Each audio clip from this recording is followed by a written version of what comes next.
Hello and welcome to the Golden Playbook. Today, as always on our Saturday show, we are going to recap the Thursday night football game, and then we're going to head over to Underdog. I'm going to give my game-by-game preview, kind of what I'm expecting, looking out for this week, who I'm planning to fade, who I think is going to have a big boom game. And while doing that, we are going to make our 8-leg pick'em. If we hit, $50 will be given to someone who comments on the video. So make sure you comment down below. Smash that subscribe button while you are down there. Without further ado, let's head over to that Thursday night football game. A 23-19 Texans victory over the Bills. And this Texans defense is so good. You do not want to see this Texans defense against any of your offensive players for fantasy. And from a pure football standpoint, if the Texans happen to make the playoffs, they are not a defense you are going to want to face. They're going to be a hard out in the offs just because of how they can rush the passer. They sacked Josh Allen 8 times in this football game. He was under duress pretty much every drop back, it felt like. And the Texans offense didn't even play like that good, and they still won this football game. The Bills had a kick return for a touchdown, so they only managed to score a touchdown and 2 field goals against this Texans defense. So really tough stuff. But on the Texans offensive side of the ball, Woody Marks continues to dominate this backfield. He is just not getting in the end zone, or else he would be such a good fantasy asset right now. But 16 carries to Nick Chubb's 6.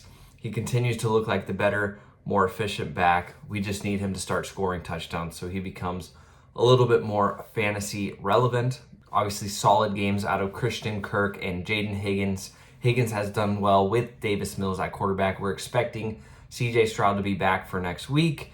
Both guys scoring touchdowns.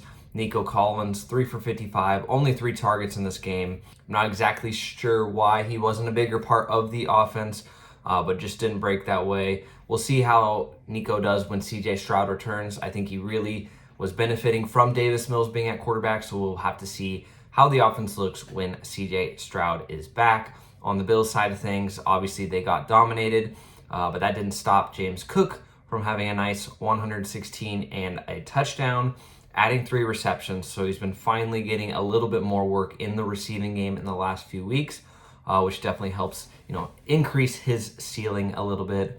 Josh Allen, like I said, was just under duress the whole game. Could not get anything going.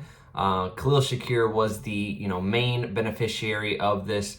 With Josh Allen being under duress, they're trying to get quick hitters to Khalil Shakir. 8 for 110 on 10 targets. With Dalton Kincaid out, Shakir is their kind of third down, short area and guy they trust to go to. So in games where Allen's getting pressured, they're in a lot of third downs, Khalil Shakir is going to have a good game. Keon Coleman was a healthy scratch for the second game in a row. So not looking good for Keon Coleman for fantasy-wise. Not only rest of this season, but probably for the rest of his future. Obviously, James Cook definitely has a much bigger stranglehold of this backfield than he has in previous seasons. Pretty much dominating carries, 17 to only 2 other running back carries in this game. So James Cook is going to be an absolute stud for the fantasy playoffs as long as this offense continues to roll, especially with them not having an alpha dog receiver. They're really relying on James Cook to play well. Let's head over to Underdog Fantasy, game-by-game preview, and 8-leg pick'em. Go.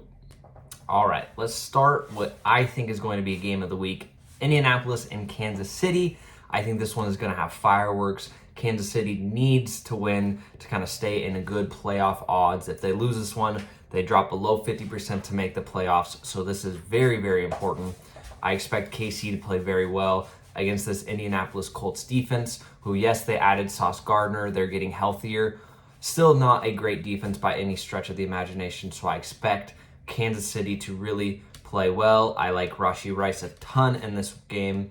As you can tell, 75 yards, 6.5 receptions, 15 fantasy points. Again, Underdog is a half PPR site, so that is 15 half PPR fantasy points they're expected. So he is going to have a very solid day.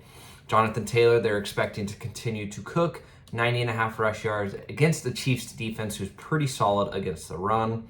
I like Kelsey a lot in this game. I think he's kind of been a really reliable option for Patrick Mahomes. So I'm actually going to grab Kelsey, 4.5 receptions. Daniel Jones has been struggling the last couple of games with turnovers.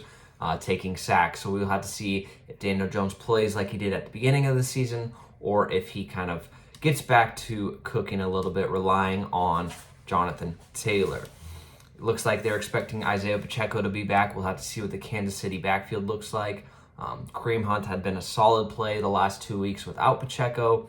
Obviously, much less confident if they both play. I like Alec Pierce a lot. He has more receiving yards expected than Michael Pittman, Tyler Warren. So Alec Pierce is a solid, wide receiver 3 flex play for sure. A lot of these Indianapolis options I'm very happy to start. Outside of Josh Downs, his opportunity just isn't big enough at this point. Patrick Mahomes' line is at 270 yards. So obviously they're expecting a big day from this Chiefs offense. Let's move on to the next game. Minnesota at Green Bay. I'm expecting this one to be a little bit of a slog. Obviously, J.J. McCarthy has been struggling at quarterback, which makes me want to take some sort of lower on the Minnesota side. The Green Bay may be without Josh Jacobs, although he is saying he is going to try to play. We'll have to see about that. So if Josh Jacobs doesn't play, I could see Green Bay relying on the pass a little bit more. Jordan Love's numbers at 235.5. So really dependent on whether Josh Jacobs plays. But I think I'm just going to take J.J. McCarthy lower pass yards. Green Bay's defense is very solid. I expect it to be kind of a slog of a game like I mentioned. So I'm going to go J.J. McCarthy on the lower there. I think, Jefferson, you're going to start him because of who he is. But you're really not feeling good at the current state of things with J.J. McCarthy at quarterback. Let's move on to New England and Cincy, which is another interesting game. Joe Burrow has been practicing in full, so there's a chance that we get Joe Burrow. Jamar Chase is out with a suspension for spitting on Jalen Ramsey, which means a big smash spot for T. Higgins in theory. He is going against a very tough matchup in Christian Rodriguez on the New England side, who is pretty much a shutdown corner. But T. Higgins should have a solid game. Chase Brown, I'm expecting to get a lot of dump downs in this game. Whether Flacco or Burrow is at quarterback, they're not going to be able to run the ball very well. Although Milton Williams, a D lineman for the Patriots, is out. Chase Brown is probably not going to be efficient on the ground, but should get lots of dump down opportunities.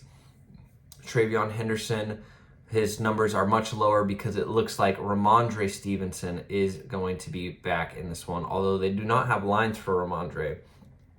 So that is a very low rushing yard line against a Cincinnati team that is very, very poor against the run. So I'm going to scoop that up. I like over 36.5 whether Ramondre plays or not. Now that line indicates to me that Ramondre is definitely playing. I think his rush yard totals would be in the 60s if Ramondre is out. So I'm going to absolutely scoop that up. Whether Ramondre plays or not, I like Henderson at that number. Obviously a prime matchup for New England. So Drake May's in a smash spot. Stephon Diggs, if he plays out of the slot a fair bit, I think it's a good matchup for him. The best Cincinnati defender is their number 1 corner who plays on the outside, but Diggs has been playing in the slot a fair bit. So definitely an interesting matchup. I expect points to be scored, and this Henderson number is just too low, whether Ramondre plays or not, but especially if Ramondre is out, this number could be doubled. Next up, Giants and Detroit. And to me, this is an absolute smash spot for the Detroit Lions and everyone involved. I like Gibbs, I like Montgomery, I like Amon-Ra, I like Jameson, I like Goff.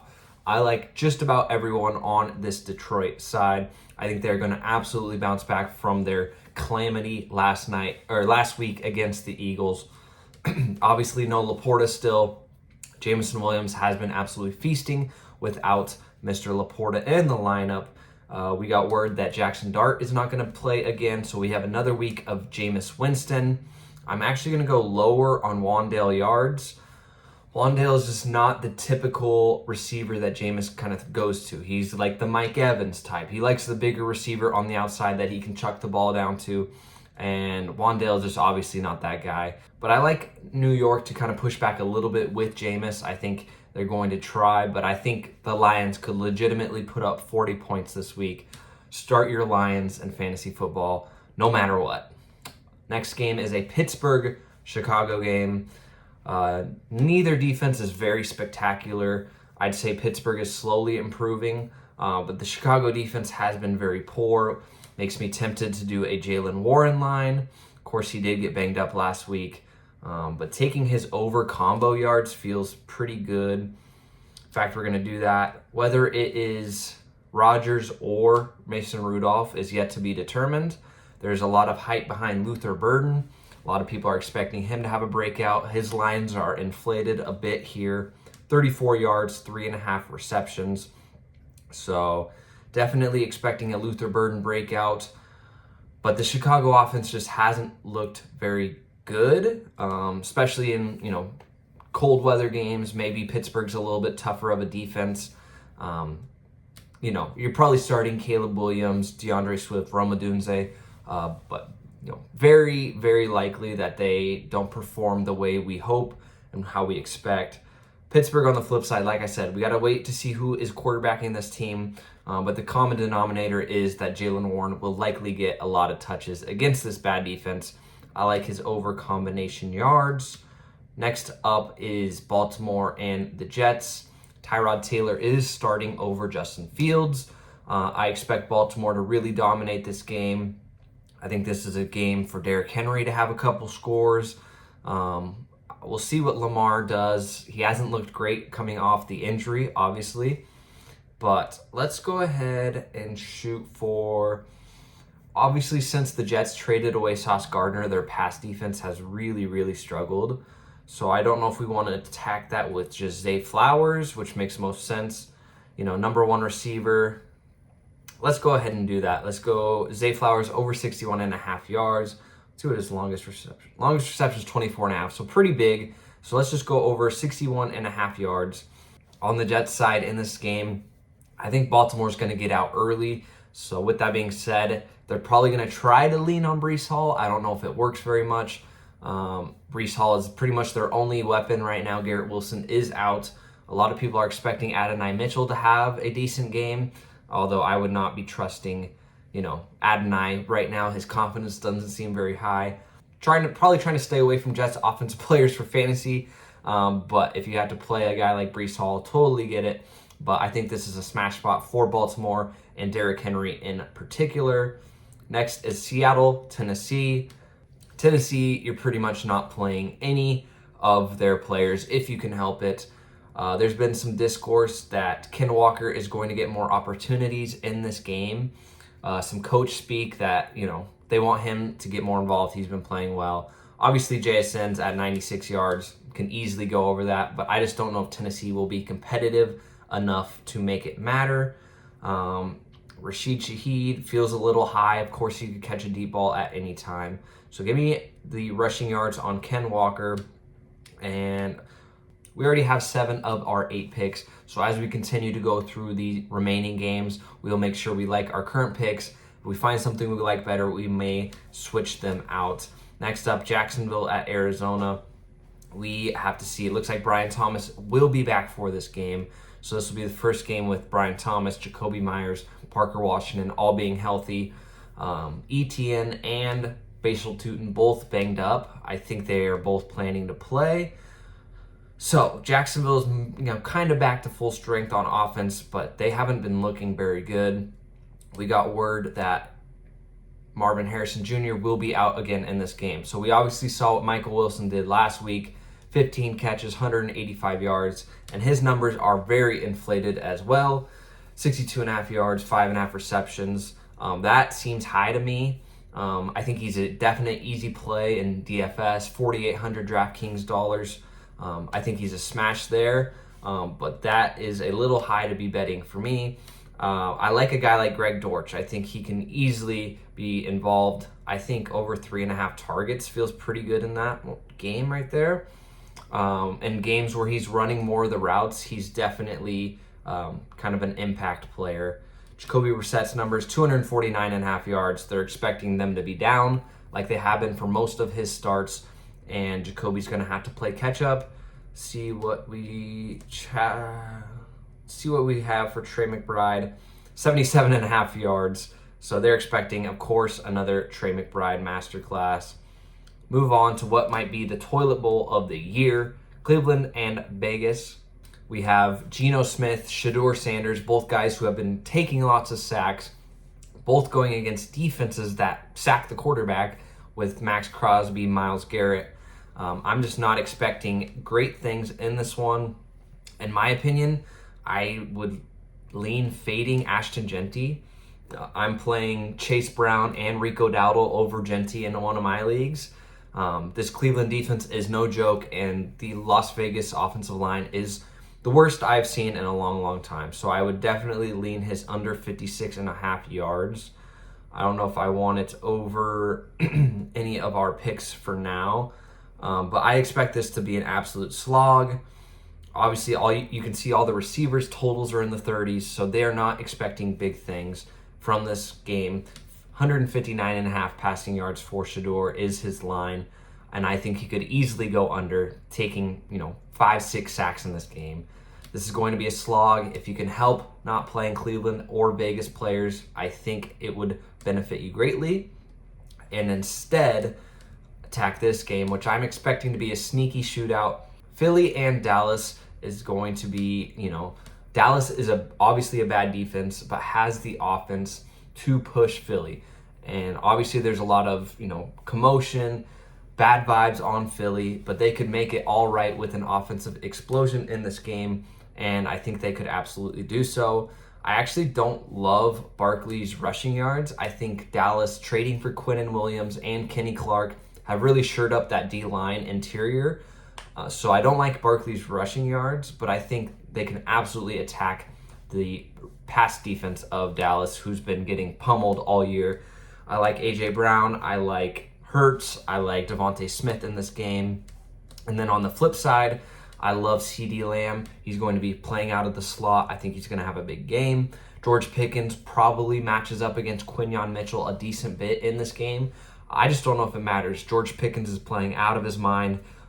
He could easily have another big game. So I love the offensive pieces in this one. I think it could be a bit of an explosion.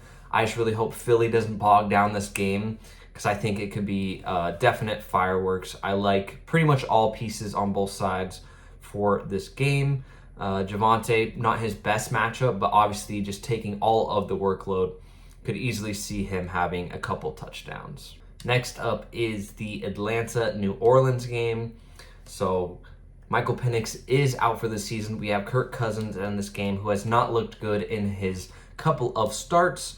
So I imagine they're going to rely on the running game, especially with Drake London out as well, making Darnell Mooney the de facto number one receiver. I don't even know why they have Drake London numbers here. We know he's going to be out. But I expect them to very heavily rely on Bijan. I expect Tyler Algier to get involved a bit. Another game I expect to be pretty low scoring. These offenses are lacking a bit of firepower. Obviously, the Saints with Tyler Shuck could put up some numbers. I think Chris Olave is a decent play, but just not a game overall I'm targeting. The one game that Kirk Cousins played earlier with Drake London out, Kyle Pitts did have 9 receptions, so they're kind of respecting that previous work with 50 yards and 5.5 receptions. So Kyle Pitts is a very solid tight end start this week. I would definitely, he's a very good streaming tight end this week. Moving on, we are going to cover the Tampa Bay and Rams. This is the night game. I absolutely love Puka. Obviously, you love Puka every week, but Tampa Bay is such a pass funnel. They're very good at stopping the run, meaning I don't love Kyron as much, but I think Puka and Devontae can absolutely smash in this spot. I think Stafford and both of his receivers are absolutely live to just put up huge numbers. On the flip side, I pretty much like the passing game. I don't think Baker Mayfield's at 100% health. He has been looking, a little off recently, but I like Emeka. I like Baker. On the running game, obviously you can see that Sean Tucker is at 48.5 yards, Rachaad White 31.5. We could very well see Sean Tucker take over this backfield. So I would very much shy away from playing Rachaad White if you can. Not that I'm jumping at the bit to put Sean Tucker in my lineup. Obviously, he showed flashes last week. A game last season, he blew up. But I am just not sure exactly where this Tampa Bay backfield is going to line up. But I think this could be an absolutely explosion game for sure on Sunday night. And that is going to cover our Week 12 preview. We are in it now. We have to accept the updates. Looks like they bumped up Travion Henderson to 37.5 yards. Totally fine there. We're going to go $5 on our 120 Xer.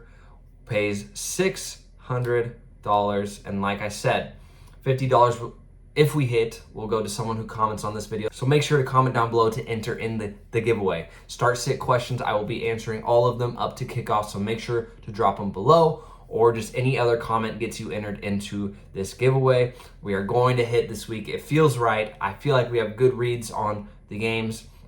Other than that, thank you so much for the support. We'll catch you on the next one. Good luck this week. Peace.